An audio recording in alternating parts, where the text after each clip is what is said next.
Hola, buenos días. ¿Cómo están? Vamos a esperar 2 minutitos para poder empezar a las 10:05, por favor. Gracias.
Bien. Bueno, vamos a empezar para tener el tiempo suficiente. De repente, si hubieran algunas preguntas. Muchas gracias por participar en este webinar. En esta oportunidad vamos a conversar sobre el convenio para evitar la doble imposición entre Perú y Canadá. Ya anteriormente hemos tenido un Doing Business, justamente Doing Business en Perú, así que vamos a complementar más bien con este convenio ahora. ¿Ok? Entonces, vamos a ver. Le voy a pasar de forma un poco más rápida, ya que en el Doing Business han analizado más esto, cuáles son las actividades en Perú las más importantes. En este mapa se ve las actividades principales, siendo, como ustedes pueden ver, el área minera bastante importante, ¿no? Y pueden analizar esto para los estudios que ustedes crean convenientes. También les he puesto los últimos índices, que es del boletín del Banco Central de Reserva del Perú, donde pueden ver las variaciones del Producto Bruto Interno y también toda la información que ustedes van a necesitar para lo que puedan analizar y puedan hacer inversiones en nuestro país también. ¿Okay? Sobre la inflación en el Perú, bueno, ha bajado un poquito en el mes de abril, de acuerdo a lo indicado también por el Banco Central de Reserva en su último informe sobre inflaciones. Bueno, recién están publicando la del mes de abril. ¿Okay? Entonces sí, hemos bajado un poco, esperemos que siga esa tendencia. En cuanto a lo que es en el sector minero e hidrocarburos, sí podemos, digamos, eh, indicar que la minería metálica siempre es superior a las demás áreas, por lo que ahí pueden ustedes observar que ahorita, bueno, el cobre es el que está adelante, ¿no? También he tomado información última del BCR, en donde señalan los principales proyectos de inversión, donde ustedes pueden ver en los diferentes sectores, minería, hidrocarburos, acá electricidad, ¿no es cierto? Industria y también en infraestructura.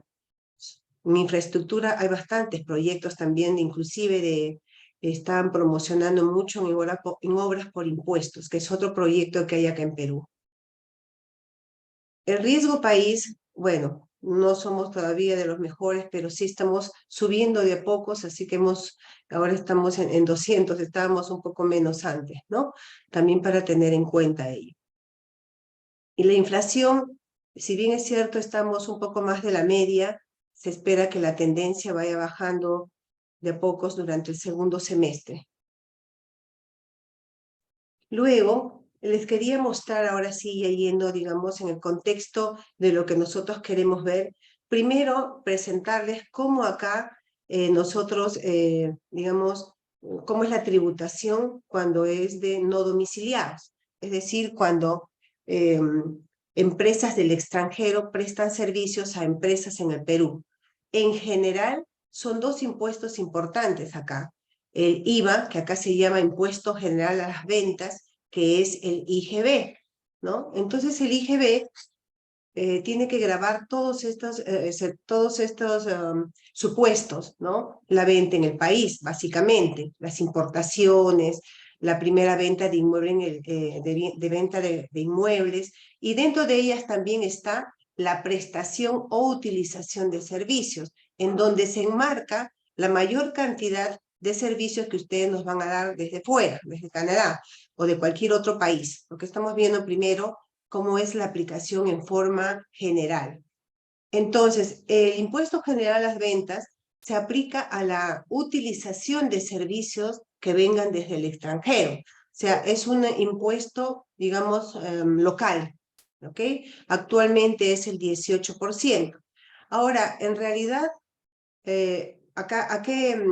¿cuáles son las características de una utilización de servicio? Primero, que ha sido dado por una empresa que no está en el Perú, lógicamente, y que el usuario sea en Perú, ¿no? Y además que sea consumido en Perú. Lo digo esto porque en algunas circunstancias excepcionales se ha dado que solamente hemos pagado, pero que realmente el servicio ha sido dado en otro país, o sea, hemos sido un intermediario, ¿no? En este caso, va a estar sujeto al IGB cuando el servicio que nos presten desde el exterior sea utilizado en el país y el cliente final sea peruano, ¿ok? Luego, en este impuesto, como es local, entonces nosotros normalmente cuando entramos en una negociación con el extranjero, el IGB es neutro, porque les decimos, mira, ¿cuánto estamos quedando por tus servicios? Por ejemplo, $5.000. Ya, y el IGB normalmente es asumido por la empresa peruana. ¿Por qué razón? Porque el primer mes, si bien es cierto, tiene que pagar un IGB que se llama IGB de no domiciliado, pero en el siguiente mes lo va a usar como crédito fiscal. Entonces, en realidad es informativo lo del IGB, pero tienen que saber lo que sí está sujeto, sí está sujeto. Pero en cuanto en la negociación se le dice que el IGB no lo incluyan porque la empresa peruana va a utilizarlo, ¿no? Entonces, eso es lo importante, conocerlo, que sí existe este impuesto y sí está sujeto a lo que son utilizaciones de servicios en el país. ¿Ok? En cuanto a lo que es el impuesto a la renta, para lo que sea cualquier servicio del exterior, lo más importante es determinar si es renta de fuente peruana. Entonces, para cada caso hay que determinar qué es, no siempre para todos los casos es lo mismo, ¿no? Vamos a ver, por ejemplo, si es una consultoría que ha sido hecha totalmente fuera, esa no es renta peruana, ¿no? Entonces, eso se tiene que analizar qué tipo de servicio es, por ejemplo. Pero si es, por ejemplo, un servicio digital, cambia el criterio, ¿ok? Entonces, lo más importante es primero, cuando nos dan un servicio, analizar si es renta de fuente peruana o no. Entonces, son renta de fuente peruana, entre ellos los que estamos mencionando acá, que es, ¿no es cierto?, todo lo que se obtiene por ejercer el negocio acá en el país. ¿Cuáles son las tasas generales? Las tasas generales que nosotros aplicamos para lo que son rentas de fuente, perdón, sean proveedores extranjeros, es cualquier servicio empresarial, ¿no es cierto? En términos generales es 30%, igual que el servicio digital también, ¿ok? Y en cuanto a los préstamos, depende. Si es a través de un banco, entonces es una tasa menor. Pero si se hace a través de vinculadas, allí sí es un 30%, cuando se hacen préstamos entre vinculadas, ¿ok?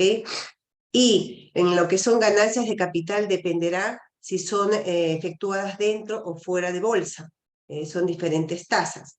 Y en la tasa de dividendos sí se mantiene el 5% en todos los casos y las regalías 30% y asistencia técnica 15%.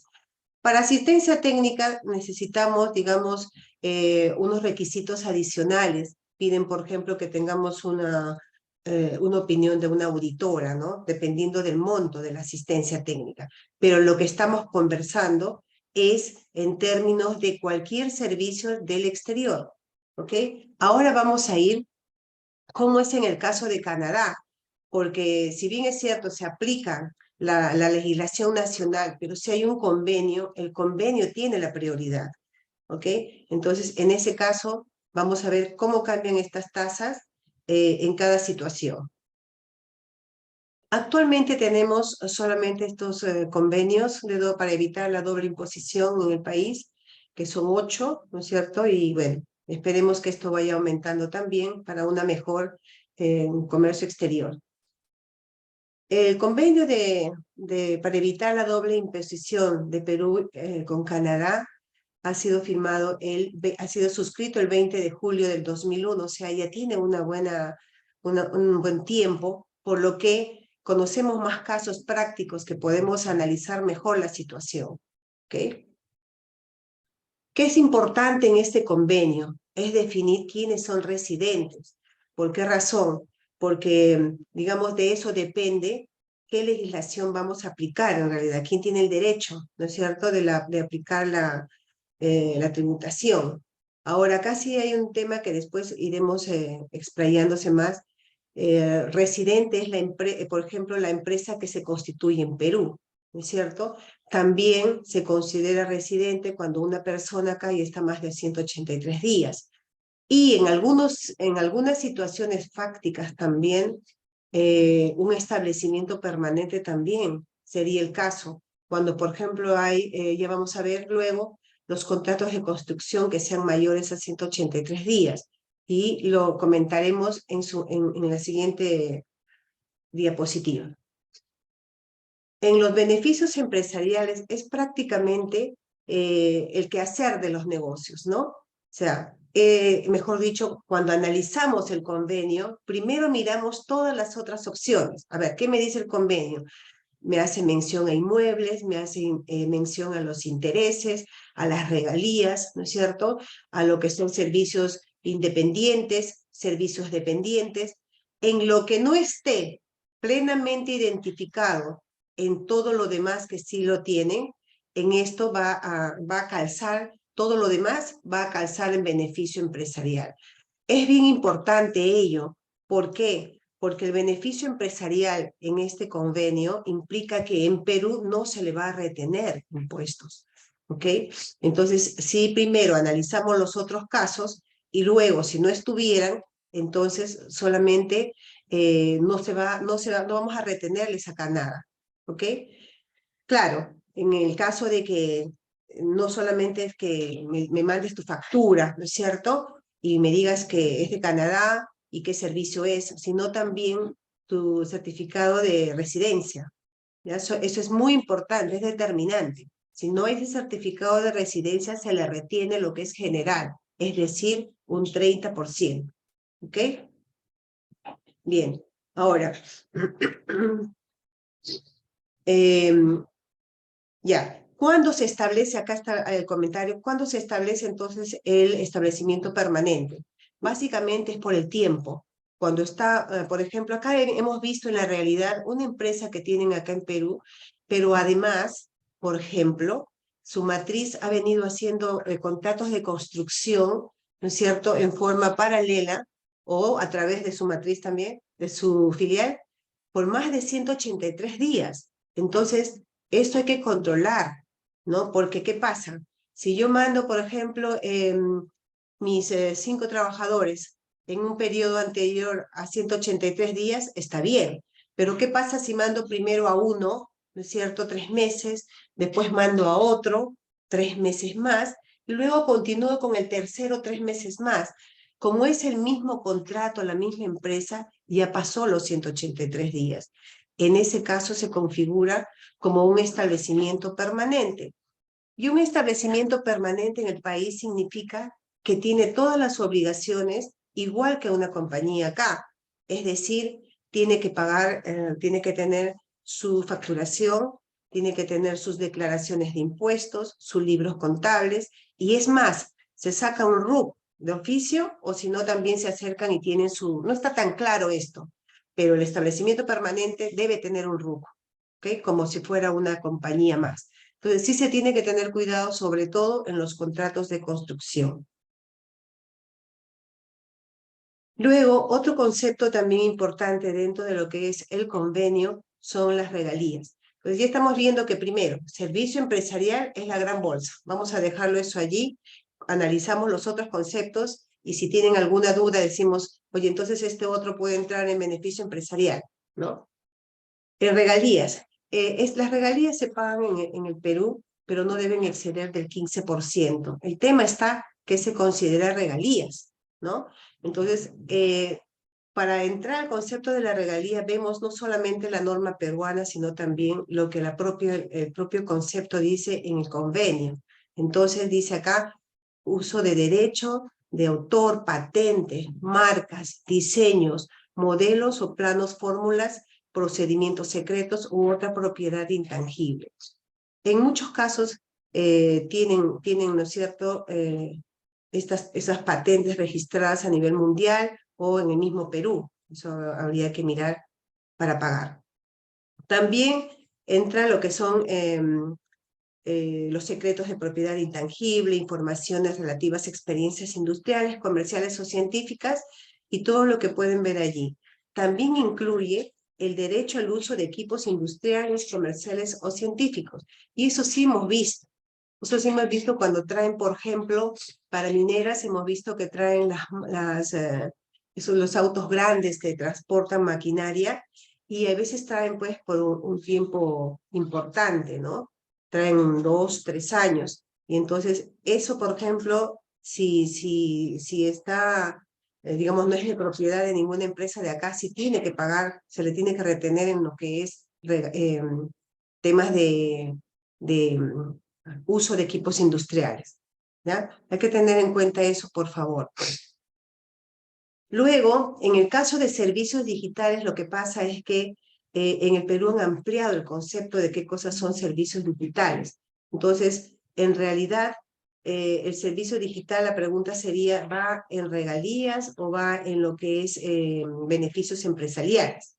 Entonces, esto se ha estudiado y corresponde a ser una regalía. Por eso que cuando son servicios digitales, sí va a estar grabado con el 15%. ¿Qué es entonces los servicios digitales? Se ha leído bastante eso. En síntesis, es el uso de mandar o prestar servicios a través de todas las plataformas digitales y software en nube. En alguna oportunidad preguntaron, por ejemplo, ¿qué pasa si es una consultora, ¿no es cierto? Y no lo mando por una plataforma, no lo mando por un software, sino lo mando por correo. Entonces el correo se considera en realidad una red, es una plataforma, es un servicio digital. Entonces, en realidad eso, por ejemplo, no está bien definido. Pero por ahora, si realmente son consultorías, o sea, informes que se manden a través del correo, podría no ser considerado como servicio digital. ¿Ok? Luego, acá también hay un tema especial, ¿no? Hay un tema especial en servicio digital. Por ejemplo, si yo vendo un software, digamos, enlatado, viene acá a Perú a la empresa, le vendo a una empresa de acá, y esta empresa de acá no lo va a usar, no es el consumidor final, sino que lo va a agarrar como un producto y lo va a vender a sus clientes. En esos casos especiales, en el cual vienen de Canadá esos productos de software enlatados, y luego el cliente, como si fuera un producto, lo vende, allí, por ejemplo, no es servicio digital. Eso es como si fuera una venta de un bien. Entonces, esa es como digamos, una excepción, que además ya está fijada hay una resolución de la Administración Tributaria al respecto. ¿Okay? En cuanto a la renta de bienes inmuebles, bueno, aquí sí se aplica la norma según como es en el Perú. Primero definimos qué es los bienes inmuebles y eso está determinado a través de nuestra legislación. Entonces sí también hay varios casos de ellos, bueno, ahora no mucho, pero sí hubo una época en que hubo bastante inversión en inmuebles, ¿no? Entonces acá sí aplicamos en el Perú que normalmente debería de ser el 30%, pero en el caso de rentas de buenas de ventas de bienes inmuebles, acá hay un tema, ¿no? Cuando, por ejemplo, un bien inmueble es alquilado por una persona natural, la tasa es del 5%, ¿no? Y por lo tanto se aplicaría eso si fuera, digamos, persona natural. Y si fuera, digamos, extranjera, ya entra, digamos, a lo que es el 30%, ¿ok? Que es lo general. Luego, en cuanto a los dividendos, sí está más claro en el Perú, porque el convenio nos pone topes, ¿ya? Que sea 10%, 15%, dependiendo del importe bruto de los dividendos. Acá la tasa es del 5% para todos los efectos, para cualquier, no solamente para canadienses, sino para cualquier extranjero, inversionista extranjero. Entonces, en el momento en que se le distribuye dividendos, la empresa está obligada a retenerle ese 5%. ¿Okay? Yo entendería que ese 5% es como un crédito para los inversionistas extranjeros. ¿Okay? En todo caso, es acá aplicación de los dividendos es un 5%. En préstamos de dinero, que se da bastante en empresas, digamos, vinculadas, ¿no? Sobre todo. Entonces, acá lo que sucede es de que pues hay tres formas de hacer los préstamos de dinero, ¿no es cierto? Cuando lo hace un banco, no hay problema, porque la tasa es 4,55 o alguien que sea no vinculado, ¿ya? Y si lo hacemos con banco también. Pero si se hacen entre vinculadas, entonces es un 30%, la tasa general. Sin embargo, en este caso, por el convenio, la tasa es del 15%, ¿ok? Entonces, bueno, la tasa es 15%, pero nuestra tasa, digamos, normal es 4,99. Y con partes vinculadas, disculpen, se mantiene el 30%. Con vinculadas no hay una rebaja. Luego también tenemos el convenio menciona los servicios personales independientes, ¿ok? Entonces, en este caso, por aplicación del convenio, es del 10%. Si fuera normal, sería un 30%, ¿no? Pero en aplicación del convenio sería el 10% de personas independientes. Ahora, cuando estas personas independientes, ¿cuándo les voy a retener? Es importante porque acá sí prima la presencia del profesional. Si el profesional ha realizado su trabajo en Perú, ¿no es cierto? Viene una persona de Canadá y hace acá el trabajo en Perú, se le retiene ese 10%. Mientras que si digamos el profesional hace 100% su labor fuera, en este caso en Canadá o cualquier otro país, esa no es renta de fuente peruana, ahí no se le va a retener. ¿Okay? Entonces, eso es para tener en cuenta también y puedan hacer sus proyecciones. ¿Ok? Ahora, todas las retenciones que se les hagan, digamos, acá del impuesto a la renta, podemos pedir un certificado para que ustedes puedan llevárselos y de serles útil como crédito en su correspondiente declaración jurada. ¿Ok? Entonces, como podemos ver acá, ¿no es cierto? Hay un comparativo de las tasas de acuerdo al régimen general y de acuerdo al convenio para evitar la doble imposición con Canadá, en donde vemos que el servicio empresarial es bien importante. ¿Ven?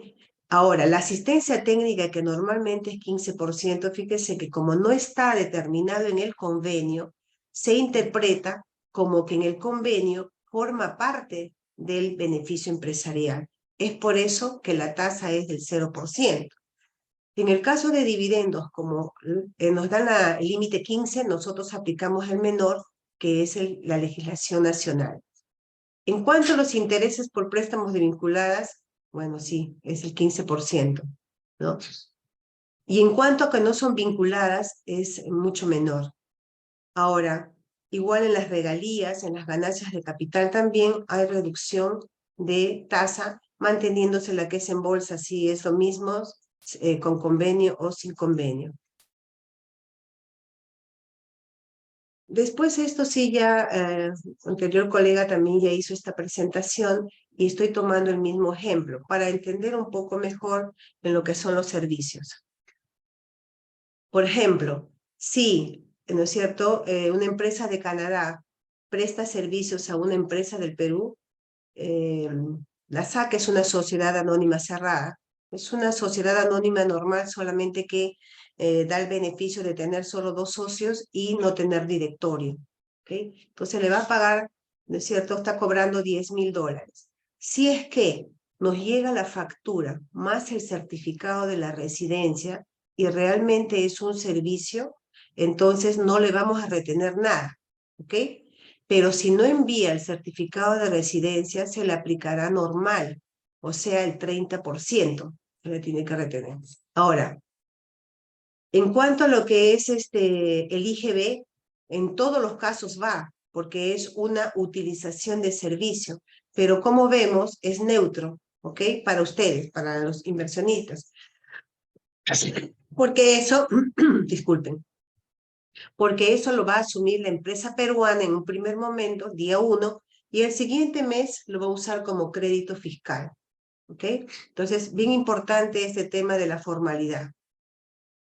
Y hemos dicho también que, hemos dicho también que siempre y cuando esto va a ser renta de fuente peruana, cuando es prestado en el territorio nacional, cuando hay desplazamiento del personal. En el caso de, en este caso también está dando. A ver, no, y ahí hemos visto esto también. Y en el caso del servicio, de lo que son servicios digitales, esta es una excepción, como hemos dicho. Si bien es cierto, puede ser un servicio empresarial, sin embargo, es considerado como una regalía. Es decir, que no interesa, en el caso de las regalías también, no interesa, digamos, dónde se paguen, ¿no es cierto? Nada. Es acá lo que, ni dónde se haga inclusive. Acá lo que interesa es dónde se utiliza. Acá es el criterio de la utilización. Y como acá va a ser utilizado, entonces se le retiene el impuesto a la renta de no domiciliado. ¿Okay? Tiene el caso de un servicio digital. Inclusive acá, ¿no es cierto?, reitera que aunque lo hayan hecho desde Canadá, si es servicio digital o regalía, prima entonces el uso, dónde se utiliza. En el caso de los dividendos es un poco más claro, ¿no? Porque ya hemos dicho que si hay unos dividendos que hay que repartir, ¿no? Se reparte de acuerdo a la participación que corresponda. Y se le retiene, la empresa le tiene que retener el 5% a cada parte, sea peruano, sea extranjero. ¿Ok? Y acá se les emite, nosotros emitimos los certificados de retención de impuestos, con lo cual le va a servir de sustento para el crédito fiscal que utilicen en su declaración jurada. Entonces, acá tenemos, bueno, ya conocemos estas cosas, como vemos que hay bastante formalidad, es importante, por ejemplo, que tenemos problemas, la verdad, en temas de préstamos, por ejemplo. En el préstamo tenemos que tener el monto, el plazo en que se va a pagar, quiénes están los involucrados, porque cuando hay una fiscalización, piden mucho el tema de los contratos. En los alquileres, bien importante porque en realidad allí vamos a ver los términos en el que se está alquilando, por ejemplo, una maquinaria, ¿no? Que el tiempo, los montos, quién se hace cargo de los mantenimientos, etc. ¿Ya? Otro tema importante que acabamos de ver de manera reiterada es que todas las facturas que vengan del exterior para evitar o para ser aplicadas las tasas que benefician a través de este convenio, tienen que tener el certificado de residencia, ¿ok?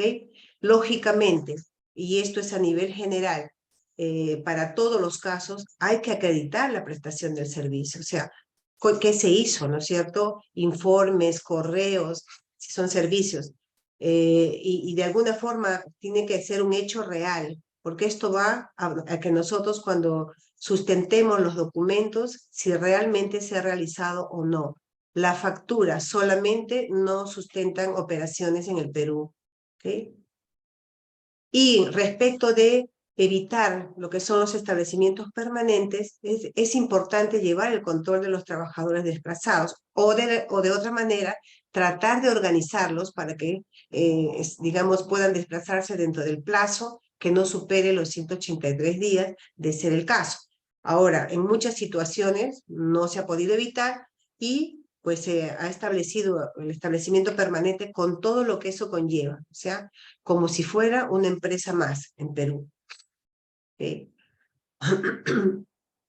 Ahora, y lo último es, bueno, les entregamos nosotros, eso sí, acá, los certificados de retención del impuesto a la renta para que, como les decía, ustedes sustenten su declaración jurada.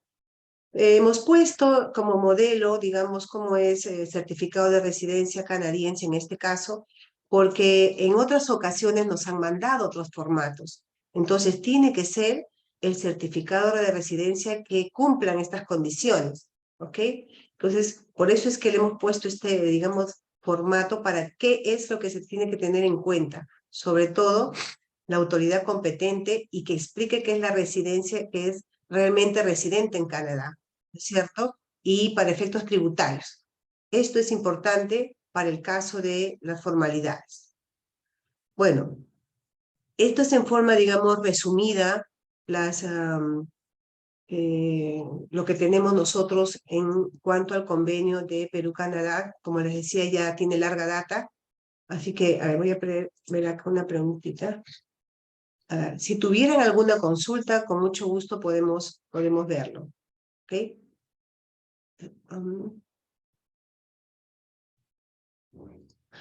Voy a poner acá. No sé. Voy a poner acá las tasas. De repente ustedes quieren hacer alguna consulta respecto de alguno de las operaciones que acá hacemos. ¿Ok? Que inclusive son operaciones que se hacen mucho entre vinculadas. Lo que son préstamos, lo que son, que está incluido, lo que son intereses, las regalías, también, bastante regalías vinculadas, ¿no? Entonces, bueno, eso es lo que más o menos yo quería resumirles un poco, complementando el Doing Business que ya vieron en un anterior webinar. Quedo entonces a su disposición para cualquier consulta. Y también mi correo, creo que no le he puesto el correo. Vamos a mirar por acá si lo he puesto, ¿no? No lo he puesto. Bueno, lo voy a poner. Lo voy a poner. ¿Cómo le pongo acá? Voy a copiar esto acá. No se puede. Bueno, en todo caso, ya, yo les voy a mandar el correo a través de nuestra organización para poder, estoy dispuesta a cualquier consulta que ustedes tengan particularmente y a una reunión de repente si quieren para aclarar un poco más lo que son todo lo relacionado con el convenio para un caso específico, ¿no? Entonces, eso es. A ver, permítame. ¿Es mejor invertir o prestar? Pues en realidad depende, ¿no? Por ejemplo, ¿en qué quiere invertir? Porque el préstamo, si yo presto, estoy sujeta a intereses de todas maneras, ¿ya? En lo que inversión, ¿en qué sentido? Por ejemplo, si quiere invertir en un inmueble o quiere invertir en una empresa como accionista, ¿no? Ok. Mira, normalmente lo que hacemos es lo siguiente.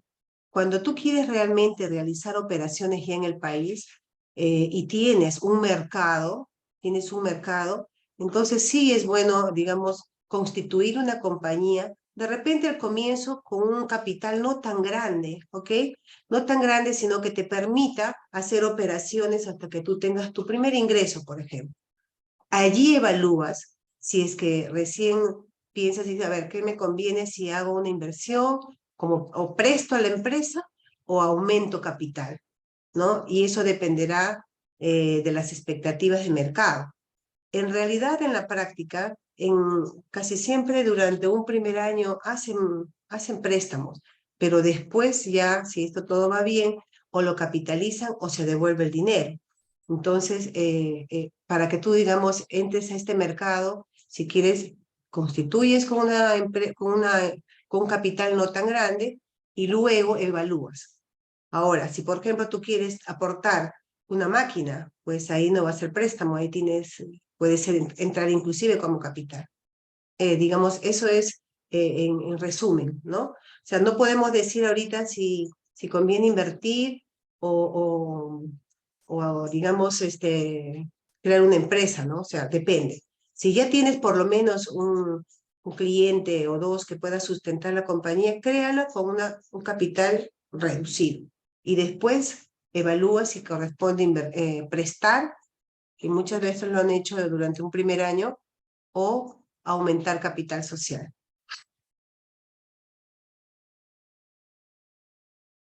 Eso. No sé si hay alguna otra duda más.